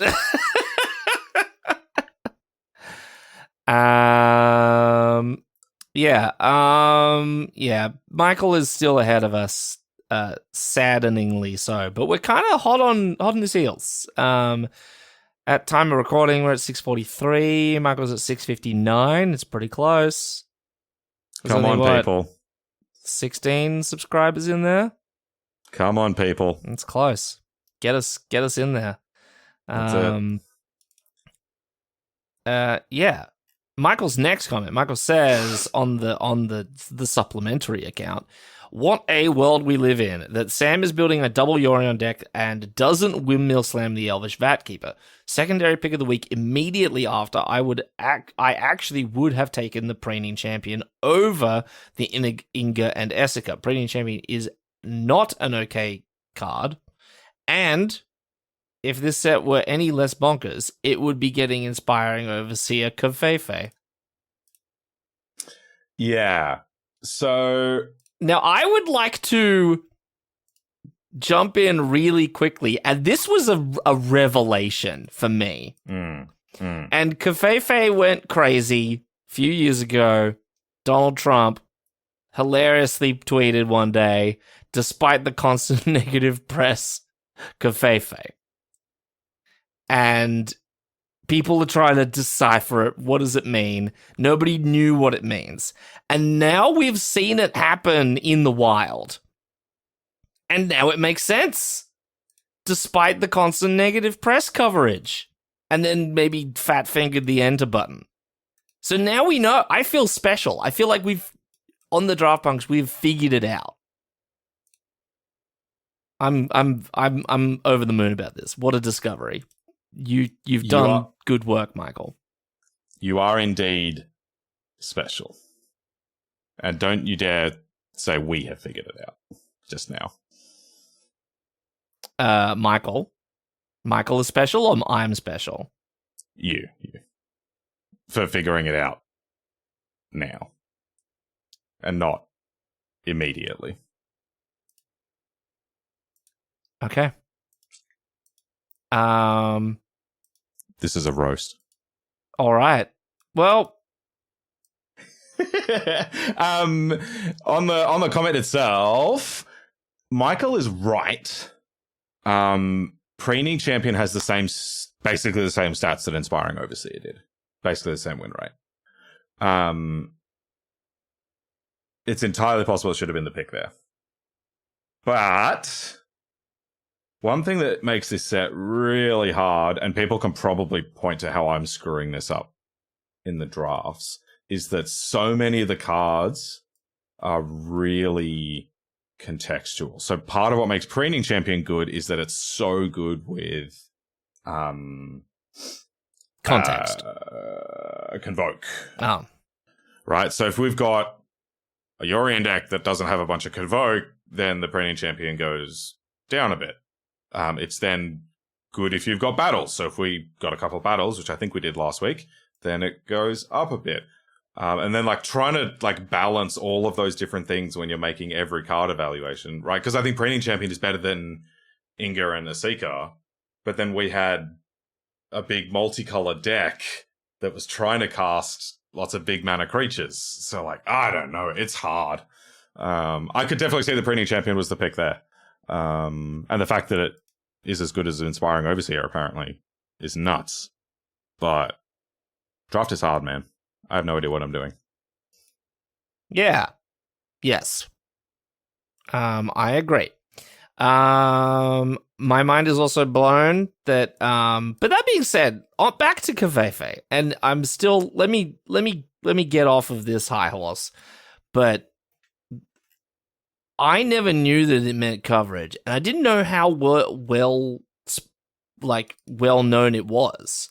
Because I'm on the Wikipedia page now, because Covfefe does have a Wikipedia page, as you can imagine. And why don't my typos have a Wikipedia page?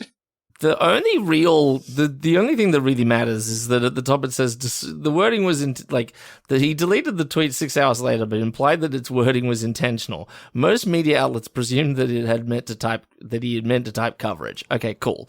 I didn't know that, but the conspiracy deep dive that everyone went on after Covfefe and how it became this cultural moment.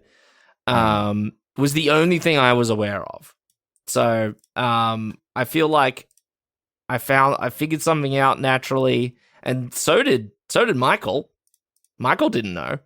You might want to read Michael's comment below that one. Yeah, ancillary comment. Covfefe was a misspelling of coverage, not coffee, but in all caps. Yeah, sounds like he knew it all along and was yelling at all the people that got it wrong. Oh, I thought that was yelling because I finally figured it out. Oh. That's what I thought it was. Oh. Because that's how I interpret it. I was like, oh my God. It happened naturally. Anyway. You can't take my surprise and wide-eyed wonderment away from me. But Michael can. That's not a good segue. Thank you, Michael. As always, see you in the next video, probably. Lastly, by positioning the best commenter this week, we have Ryan. And Ryan says, spoilers. Uh-oh. Spoilers. And then a bit of white space, and then Ryan starts it off with no hate for the deck, not going to plan this draft. Even as much as a lovable meme Yorion is, it's obviously quite a good card eternally, and especially in the right shell. I, in fact, have felt mixed with my results in the games. I have started to doubt my Magic playing skills a bit, because recently I feel I have been humming at the top of my game in the draft portion. I get all the pieces and it looks fantastic, but then I go 1-3 or 0-3 or 3-3 with the deck. In the end, I usually remember that that's just how the cookie crumbles, and you have to step back, and you have to step back. Sure, I have a long ways to go in game strategy in Magic, as we all do with this fantastic, complicated game, but in the end, it is a game of luck and very susceptible to bad draws or floods, etc. Which I think is, good lessons to learn. Kind of. Also makes us feel better about us also going 0-3 and 1-3. Yeah. I mean, I'm with you, Ryan. Like, we all have runs like that where we just can't get good results, even if we have what we think are good decks, and that's hard. It sucks. I go on this rant all the time. I'll try and keep it short. I know I'm guilty of this sometimes, including on the channel, but focusing on luck or things that you can't control is kind of useless. It's fun for like a good bad beat story, like, opponent played Elish Norn Grand Cenobite and blew up our board of 1/1 tokens. But like, there's nothing you can learn from that. Like, what are you going to do with that information? Don't play against people that have Elish Norn. If we were to focus on things like, if we hadn't played so passive with our counter spells, right? We just passed the turn multiple times without doing anything. Perhaps we could have got on board and killed them before they got Elish Norn down. Or if I had attacked more with the flyer, same thing. If I had attacked less with the flyer, perhaps I could have been able to block when they made one of those giant attacks and been able to survive for longer, and wouldn't have needed to counter the random flying creature, and then I could have countered Elish Norn.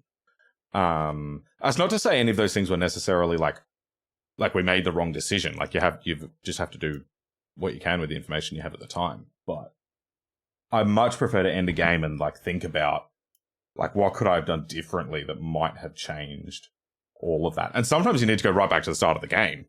It's like, should I have mulliganed that hand? Like with that last game that we played, perhaps I should have mulled that, and that would have changed how everything turned out.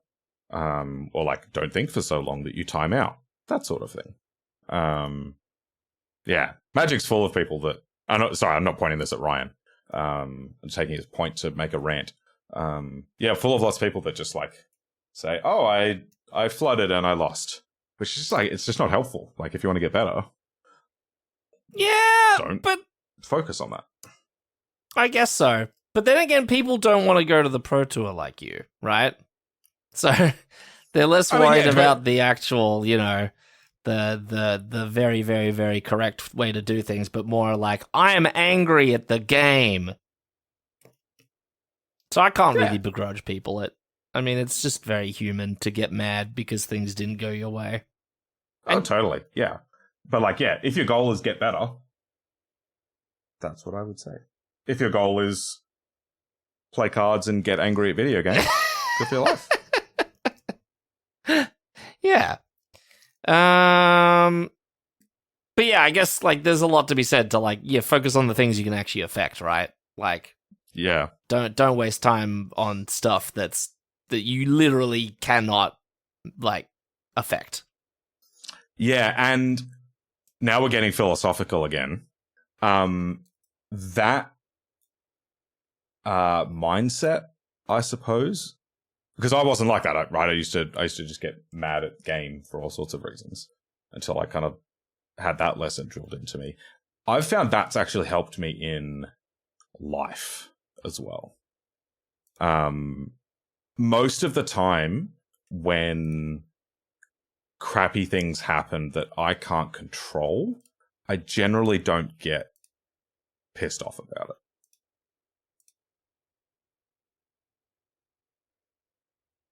You waiting for me to respond?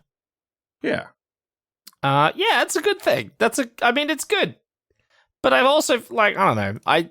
I understand, like, the correct thing to do, but I can never really begrudge people for getting, like, mad at it. Because, like, it does suck. And sometimes I do want to, like, go and, like, tear up all of my Arcbound Ravagers when I don't draw the lands that I want. I could never do that to Arcbound Ravager, though. He's my favorite boy. I'll tear them up for you if you want. No, thank you. Oh, speaking of Arcbound Ravager, and I know we're, like, delving into the 3-hour shout outro, but I can't help myself. And at the game store me and Sam are playing at the moment, there's a healthy Australian 7-point Highlander community, and I've built a hardened scale 7-point deck. Oh, nice. I don't have it in paper yet. I just have, like, the deck list sitting around. I should give you a look. I built it the other night. Yeah, do it. Anyway. Yeah, sorry. The point I was trying to make on that last thing, though, is that if you can get, like, LSV and Marshall talk about this all the time as well, is that if you can get into that mindset of not getting mad at things that you can't control, I've found it just really helps me in life. Because when just, like, you know, any sort of random thing that happens that negatively affects me, I generally don't get too upset by it, right? Like, we had a video a couple of months ago that we tried to record and it didn't record properly. Wasn't anyone's fault, just the software crapped out. And that's like, damn, that sucks. Adrian, we need to record again this week. And that was kind of the extent of it. To take the flip side of that, though, there was a video that we recorded where I forgot to hit record and we lost the whole thing. And that was just me screwing it up. That I get annoyed about. But things that I can't control, I'm usually pretty chill about. And that's, like, just helped me a lot in life. Because I wasn't always like that. I used to just get angry at little things.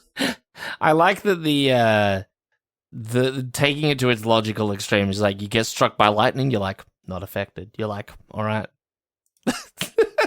Happens. Yeah. What are you going to do?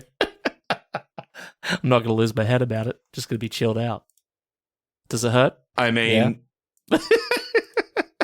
If I was standing in the safest place possible and got struck by lightning versus if I'd climbed the spire on Centerpoint Tower and got struck by lightning, I'd be more upset about the second one. Yeah, I mean, yeah, sure. That's fair. Yeah. Yeah. Anyway, let's move on. Ryan says, speaking with my constructed player hat on, though, I'll put a caveat here to say that although most of the time the "that's magic, baby" magic luck rule usually applies, a lot of us are frustrated with Arena because they do seem to mess with the draw percentages and algorithms, hand smoothing, flooding, balancing, etc., and the original poster, the opponent, the OP drawing the exact answers 5 turns in a row, floods, and a myriad of examples I could give here do provide reason as a Magic the Gathering player to have a love-hate relationship with Arena. I've even considered and dipped my toe into Magic the Gathering Online, good old Modo. That's how bad it is. I like that that's the that's the straw. Yeah. Oh, only when I'm really angry will Modo get my money. Yeah, that Excel spreadsheet of a program. Yeah. But I still love Arena, and the pure fact that it gives me a place to draft is worth it enough alone, which is true. Plus, I'm too far in deep financially into Arena. I'm a goner, lol. Rest in peace, Ryan's bank account. Do you know what the best card? I've heard this often said. You know what the best card in Magic is? Tell me. It's the credit card. It is. Yep. It can get you any very card. Powerful. It's very powerful. Yeah. One day we should talk about the hand smoother and so on. So that's a fun topic to talk about. It's also very clickbaity. Maybe we get some clicks on that. That's true, We'd be actually. like, you like the hand smoother snuck into my house, and you'll never guess what happened next. I gave the hand smoother $10,000, and look how many. Look at how many lands I have. That's awesome. So the long rant TLDR, I see the bad luck and I don't blame you guys. It's magic, which is that's I think the right attitude to have. The deck was sweet. Thanks, Ryan. Yeah. I found a really interesting, insightful thing on a discussion the other day, which was that Pleasant Kenobi had been doing some videos apparently about how to shuffle properly, and said things in the video like pile shuffling is not shuffling, it is not randomizing your deck, and things like mana weaving, which is where you go like spell, land, spell, land, is not shuffling, and a waste of either cheating or a waste of time. And apparently the comment section was losing its mind at him, being like, no, these things are fine and these are great, and like, you don't know what you're talking about. And then eventually someone said, the whole like conspiracy theory thing about Arena's shuffler makes so much more sense now. People aren't shuffling their paper decks properly. Right? If everyone's just mana weaving their paper decks, then yeah, of course, when you get actual shuffling, it's going to look like you're being hard done by. Yeah. Damn. I didn't even think about that. Yeah, I thought that was really insightful. Well, on that bombshell, thank you, Ryan, and thank you, everyone. Another video. 4 games for the 4th video. It's like we planned it, Sam. We're so good at this whole content thing. And we've disguised how short the gameplay was by having a 7-hour shout outro. Yes.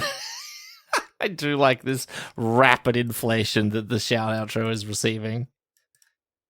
Michael called it a while ago that one day the shout outro would be longer than the video. Dominate the whole video. I think that day has arrived. There was the vague idea brought up one day that like the shout outro should be its own video and it's like a podcast and we just like go through all the comments and we cut the video at the end of the gameplay. I don't know. Yeah. I've entertained the idea of releasing, just the shout outro bit as a podcast. So if you like us just kind of rambling like we do during the shout outro, and interacting with you guys, if that's the sort of thing you'd like to listen to while you're driving or exercising or wherever you listen to your podcasts, let us know, because I'm totally down to publish that sort of thing. Yeah. Yeah. We could do ads. Hey, if we can get paid for any of this nonsense that we spend so much time on, I would love it. Squarespace! And if you would like to be featured in our next episode, all you need to do is drop a comment on this very video or share us on social media, as David Cobb has done each and every week. I think Michael's done a bit of it lately as well. You can email us at the address that's on screen now. You can find us on Twitter at DraftPunksMTG. Everything's separated by underscores. You can find me personally. My name is Sam. I have good polls at calm_mirror. You can find me, Adrian. My polls are better at Walkerade. And Adrian. Werewolf on woohoo. God, I can't make the same joke 2 weeks in a row, even though we've definitely done that before. Well, hey, speaking of Squarespace, is he a like, cube, some subscribe? It's a like and subscribe. I think that's my favorite inflection you've ever put on that. Do you like that? Yeah, that it was very spicy. smug. Because that's what this channel needs, more smugness. Yeah, there was a smugness that I liked about it. It was good.